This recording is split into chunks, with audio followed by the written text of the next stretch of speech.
traumatic whole thing right experience. now could be a replayed memory. It could be. Yeah. It may be. What's the odds of this being a replayed memory? If you had to guess. It's more than 50%.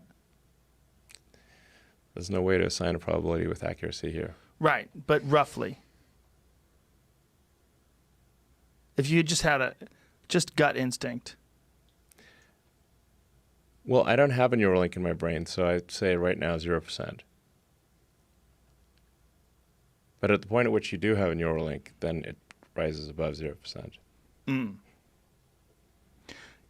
The idea that we're experiencing some sort of a preserved memory is, even though it's still the same, it's not comforting, right? For some reason, when people talk about simulation theory, they talk about the potential for this currently being a simulation.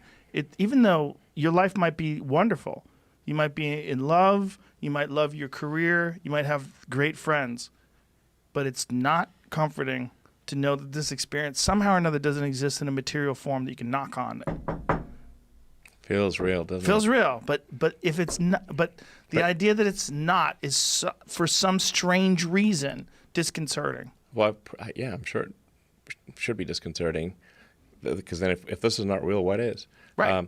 But the there's that old sort of thought experiment of like, how do you know you're not a brain in a vat? Now here's the thing: you are a brain in a vat. Then that vat is your skull. Yes. And everything you see, feel, hear, everything, all your senses are electrical signals. Everything is an electrical signal to a brain in a vat, where the vat is your skull. And all your hormones, all your neurotransmitters, all these things are drugs. Adrenaline's a drug. Dopamine's a drug. Sure. You're a drug factory. You're constantly changing your state with love and oxytocin and beauty. Sure. Changes your state. Great music changes your state. Absolutely.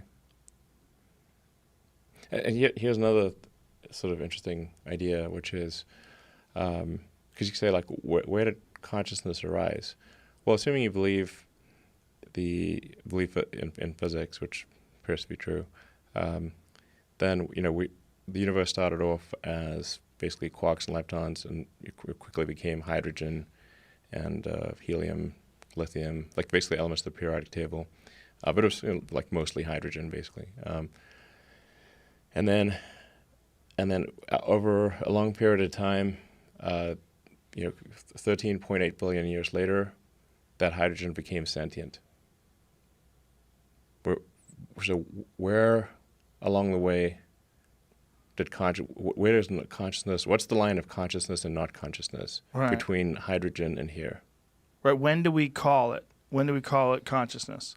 Yeah. I was watching a video today that we played on a podcast earlier of a monkey riding a motorcycle down the street, jumps off the motorcycle and tries to steal a baby. Yeah, I saw that one. It went viral. What is that monkey conscious? It seems like it is. It seems like it had a plan. It was riding a fucking motorcycle and then jumped off the motorcycle to try to steal a baby. Seems pretty... The one that just dragged the baby down the street pretty far. Yeah. Yeah. Seems pretty conscious. Right? There's definitely some degree of consciousness there. Yeah, it's not a worm. It seems to be on another level. Yeah. And it's going to keep going. And that